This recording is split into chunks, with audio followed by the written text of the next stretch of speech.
दोस्तों आज मैं एक्सप्लेन करूंगा हाल ही में रिलीज हुई एक Christmas slasher horror movie it's wonderful knife को। तो चलिए जल्दी से स्टोरी स्टार्ट करते हैं। तो मूवी की शुरुआत एक छोटे से टाउन से होती है जहां फिलहाल क्रिसमस का टाइम है और यहाँ हम विनी और उसकी फैमिली को देखते हैं। सभी लोग टाउन के क्रिसमस डे को देखने आए थे। इसके बाद रास्ते में विनी के डैड डेविड की मुलाकात अपने बॉस हेनरी से होती है। वो डेविड से कहता है कि हमें रॉजर के घर जाकर कुछ पेपर्स पर साइन लेना है। दरअसल हेनरी एक बिजनेसमैन है जो टाउन में एक बड़ा शॉपिंग सेंटर खोलना चाहता है, जिसके लिए रास्ते में आ रहे ये सारे घर को खरीद चुका। लेकिन एक घर बचा है और वो है इस ओल्ड मैन रॉजर का, जो घर बेचना नहीं चाहता। इसलिए वो डेविड से कहता है कि तुम मेरे साथ चलो। दोनों चलकर उसे बात करते हैं और डेविड उसके साथ चला जाता है। और जिमी अपनी मॉम से कहता है कि जाने दो ने, वैसे भी हर साल वो यही करता है। और फिर सब अपने घर के लिए निकल जाते हैं। इसके बाद हम डेविड और हेनरी को रॉजर के घर पर देखते हैं। हेनरी उसे साइन करने के लिए कहता है और डेविड भी उसे समझाता है, लेकिन रॉजर साफ मना कर देता है कि वो घर नहीं बेचेगा। ये कहता है कि ये घर इसके पुरखों का है और मेरे बाद ये मेरी पोती कारा का होगा। तभी कारा भी वहाँ आ जाती है और ये विनी की बेस्ट फ्रेंड है और हेनरी उसे देखकर कहता है कि अब तुम सेफ हो। इसके बाद वो क्रिसमस मनाने बाहर चली जाती है और हेनरी उसे काफ़ी गुस्से से देख रहा था। दूसरी तरफ विनी के घर भी क्रिसमस की तैयारी चल रही थी। उसकी मौसी भी अपनी फ्रेंड के साथ वहाँ आई थी। तभी विनी पार्टी के लिए बाहर चली जाती है क्योंकि कारा उसका वेट कर रही थी। फिर दोनों पार्टी के लिए निकल जाते हैं। दूसरी तरफ रॉजर अभी भी उन बातों को सोच रहा था कि तभी दरवाजे को कोई नॉक करता है। रॉजर को लगा हेनरी है तो उसे जाने को कहता है, लेकिन फिर भी वो दरवाजे को नॉक किया जा रहा था। तो रॉजर जाकर दरवाज़ा खोलता है, लेकिन ये क्या देखता है कि सामने एक बड़ा सा स्नोमैन खड़ा था, जिसे फाड़ कर एक एंजल जैसा दिखने वाला किलर बाहर आता है और रॉजर का गला चीर कर उसे मार देता है। दूसरी तरफ हम देखते हैं कि विनी और कारा क्लब पहुंच जाते हैं, जहां ये डार्ला से मिलते हैं और ये भी इनकी एक दोस्त है। और इन सब के बीच एक गुमसुम सी लड़की वहां बैठी थी, जिसे देखकर विनी वेव करती है, लेकिन डार्ला उसे रोक देती है कि उससे बात मत करो, वो वियर्डो है, यानी कि अजीब। हर कोई उसे ही बुलाता है। वैसे इस लड़की का नाम बर्नी है, जिससे कोई दोस्ती करना नहीं चाहता।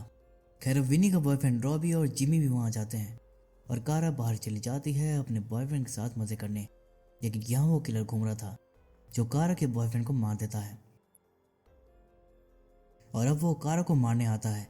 लेकिन कारा अपनी जान बचाकर भागते हुए किसी तरह क्लब तक पहुंच जाती है, लेकिन इससे पहले कि कोई उसे बचाए, किलर पीछे से आकर कारा को ही मार देता है। ये देखकर सभी डर जाते हैं और वहां से भागने लगते हैं। लेकिन विनी अपनी दोस्त को देखने बाहर आती है, लेकिन तब तक वो मर चुकी थी और अब किलर विनी को पकड़ लेता है। तो विनी अपने कैमरे से उसे हिट करके भाग जाती है और फिर वो पेड़ के पीछे जाकर छुप जाती है। लेकिन जल्दी ही वो किलर से ढूंढ लेता है और वो विनी को मारने आता है। लेकिन तभी जिम्मी आकर किलर को धक्का दे देता है, जिससे किलर का नाइफ गिर जाता है और दोनों वहां से निकल जाते हैं।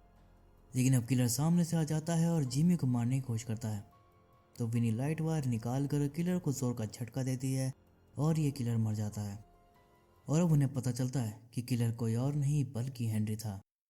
और अब हमें 1 साल बाद की कहानी दिखाई जाती है, जहाँ हेनरी के मरने के बाद डेविड अब खुद का बिजनेस कर रहा है और जिमी को बना लिया है पार्टनर। और इनकी फैमिली में सब सही जा रहा था, लेकिन विनी नाखुश है क्योंकि पिछले साल के हादसे से अब तक नहीं उभरी। आज भी ये कारा को मिस करती है और क्रिसमस मनाने का भी इसका मन नहीं। लेकिन बाकी सब तो मौज में है। ये ऐसा दिखा रहे हैं जैसे कुछ हुआ ही नहीं। हर साल की तरह सब बाहर घूमने जा रहे हैं। विनी का मन तो नहीं है, लेकिन फैमिली के लिए चली जाती है। और अब रास्ते में से हेनरी का भाई बक मिल जाता है, जो उसे भर भर के कोसता है और जान से मारने की धमकी देकर चला जाता है। शाम को पूरी फैमिली इकट्ठा होती है, जहाँ डेविड विनी को एक गिफ्ट देता है और ये था एक ट्रैक सूट, जो विनी को कुछ खास पसंद तो नहीं आया, लेकिन फिर भी ये काम चला लेती है। लेकिन जब इसने देखा कि जिमी को गिफ्ट में ट्रक मिली है तो ये भड़क गई। कहती है कि आप सब कुछ कैसे भूल सकते हो, पिछले साल मेरी दोस्त मारी गई थी और मेरे ही हाथों हेनरी का खून हुआ था। पर डेविड कहता है कि वो सब भूल जाओ, अब इसका कोई मतलब नहीं। और विनी वहां से चली जाती है। फोन देखा तो रॉबी ने कई सारे मैसेज किए थे, तो उसे मिलने क्लब चली जाती है। ये रॉबी को हर जगह ढूंढती है, लेकिन वो कहीं नहीं मिलता। तभी उसे बर्नी मिलती है, जो बताती है कि रॉबी बैकयार्ड में है। तभी ये कपल कहता है कि ये झूठ बोल रही है, रॉबी लॉन्ड्री रूम में है। और विनी वहां देखने चली जाती है और यहाँ ये देखती है कि रॉबी तो डालरा के साथ लगा पड़ा है। और ये देख कर तो उसका दिल और भी टूट गया। कहती कि तुम मेरे साथ ऐसा कैसे कर सकते हो। रॉबी कहता है तुम ही हमेशा गायब रहती थी और मैं 1 साल से डालरा को डेट कर रहा हूँ। विनी कहती है कि तुम दोनों ही घटिया हो और ये बर्नी से भी कहती है कि तुमने मुझसे झूठ बोला, तो बर्नी कहती है कि मैं तो तुम्हें प्रोटेक्ट करना चाह रही थी।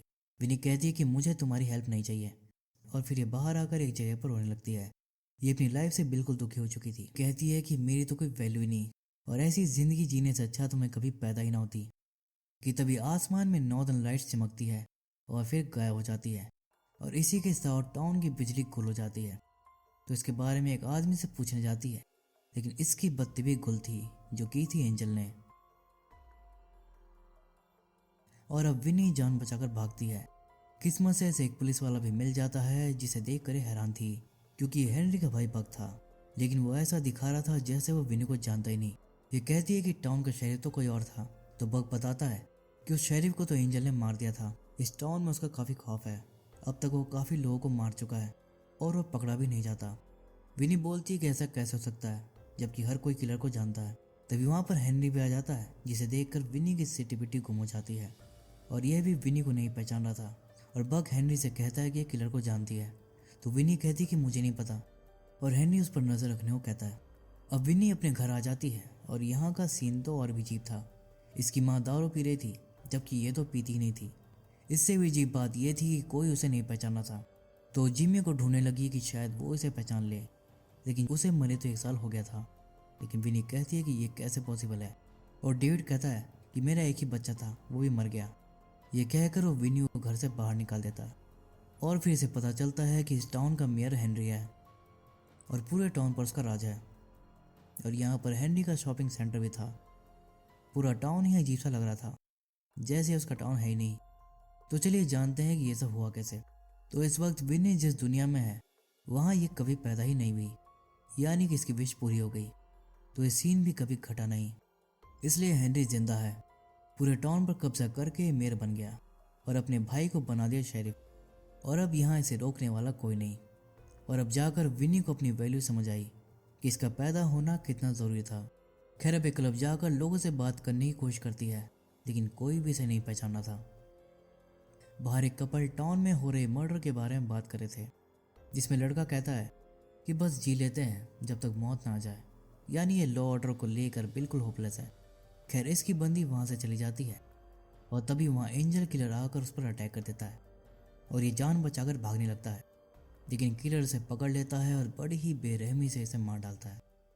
अंदर बर्नी को सब बुली करे थे, तो विनी उसे अपने साथ लेकर चली जाती है, और उसे कहती है कि टाउन में एक बेलगाम किलर घूम रहा है, इसे रोकने में मुझे तुम्हारी मदद चाहिए। और बर्नी उसे अपने घर ले जाती है। यहाँ बर्नी बताती है कि जब ये छोटी थी तो इसकी माँ किसी अमीर आदमी के साथ भाग गई थी, और फिर इसके डैड की भी मौत हो गई थी, और तब से ये अकेली रहती है। और विनी बताती है कि अपने वर्ल्ड में मैंने एंजल किलर को मार दिया था, और वह हेनरी था। लेकिन जब परेशान होकर मैंने विश किया कि मैं कभी पैदा ही ना होती, उस टाइम मैं नॉर्दर्न लाइट्स के नीचे खड़ी थी, जिसने मेरी विश पूरी कर दी, और मैं पैरेलल वर्ल्ड में आ गई।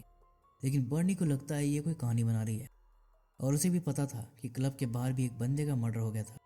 ये कहती है कि तुम भी तो वहाँ थी, और तुम एक अजीब लड़की हो, और क्या पता तुम ही किलर हो।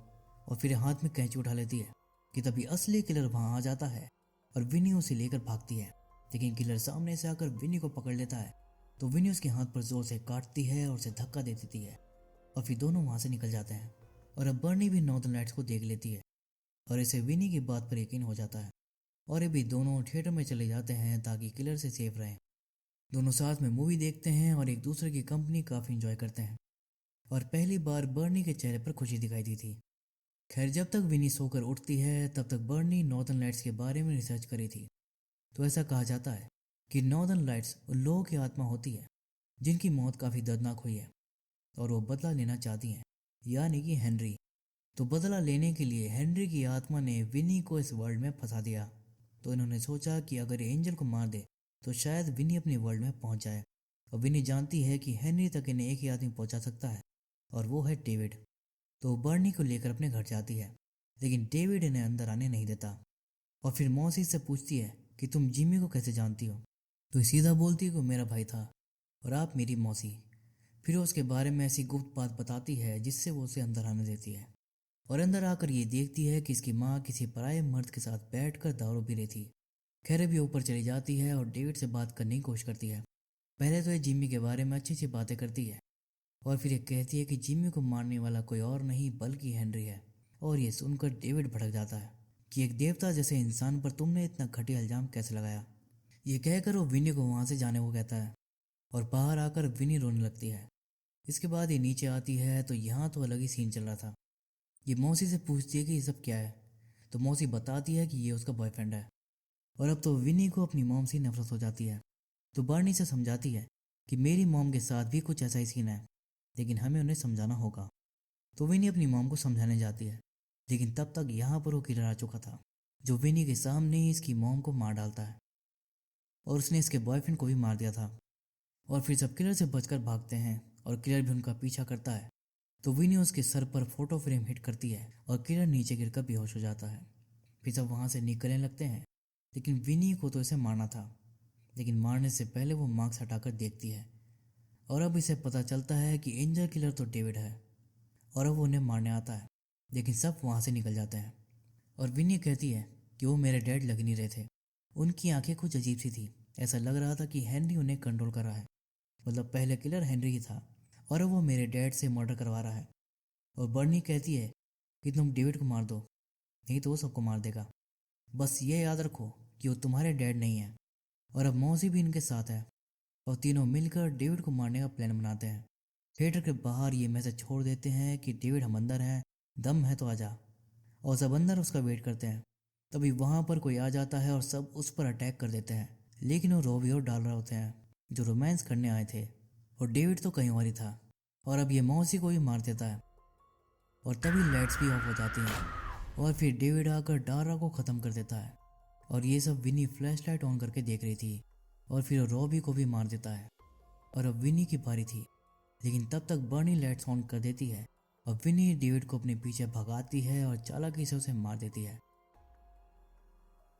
और इसके बाद विनी बाहर आकर नॉर्दर्न लाइट से विश मांगती है कि मुझे घर जाना है, लेकिन कुछ भी नहीं होता। तो विनी फ्रस्ट्रेट हो जाती है और अब इन्हें लगता है कि इन्हें हेनरी को मारना होगा और दोनों हेनरी को मारने जाते हैं, जो पास में स्पीच दे रहा था, जिसे सुनने वालों की आंखें चमक रही थी। और ये सब हेनरी के कंट्रोल में थे। यहाँ हेनरी बक से कहता है कि मुझे पता है कि तुम अपना ट्रांसफर करवा के टाउन छोड़कर जाना चाहते हो, यानी कि बग अब आगे उसके लिए काम करना नहीं चाहता था। तो वो बग को भी मारकर एंजल बना के लटका देता है। और यहाँ पर हमें एक और बात पता चलती है कि बर्नी की माँ इसे छोड़कर जिस आदमी के साथ गई थी वो हेनरी था। और विनी कहती है कि तुमने बर्नी की लाइफ बर्बाद कर दी। तो बर्नी इसके मुंह पर घूंसा मारती है और फिर दोनों से धोबी के कुत्ते की तरह धोने लगते हैं, लेकिन हेनरी फाइट बैक करता है और विनी का गला दबाने लगता है। तो बर्नी एंजल वाले नाइफ से इसे खत्म कर देती है, यानी इस वर्ल्ड में बर्नी ने टाउन को बचाया था। खैर हेनरी के मरते ही इसका जादू भी टूट जाता है और नॉर्दर्न लाइट्स फिर से चमकने लगती है और फिर विनी वापस अपने वर्ल्ड में आ जाती है। अपनी जिंदा फैमिली को देखकर ये काफ़ी खुश थी और अब इसे किसी से कोई शिकायत नहीं थी। और फिर से बर्नी का ख्याल आता है और वो उसे मिलने चली जाती है। तभी रास्ते में से रॉबी और डालर दिखाई देते हैं, जिनसे कहती है कि तुम लोग साथ में काफ़ी सही लगते। और फिर वह बर्नी के घर जाकर उससे कहती है कि तुम मैटर करती हो। और यहाँ बर्नी को सब याद था, फाइनली से अपनी वैल्यू समझ आ गई थी। और यही इस मूवी का मैसेज है कि चाहे कैसे भी हालात हो, कभी खुद को फालतू मत समझो, क्योंकि हर कोई मैटर करता है। वीडियो अगर पसंद आई है तो उसे लाइक और शेयर कर देना। फिर मिलूंगा किसी और एक्सप्लेनेशन के साथ, तब तक के लिए take care and keep watching.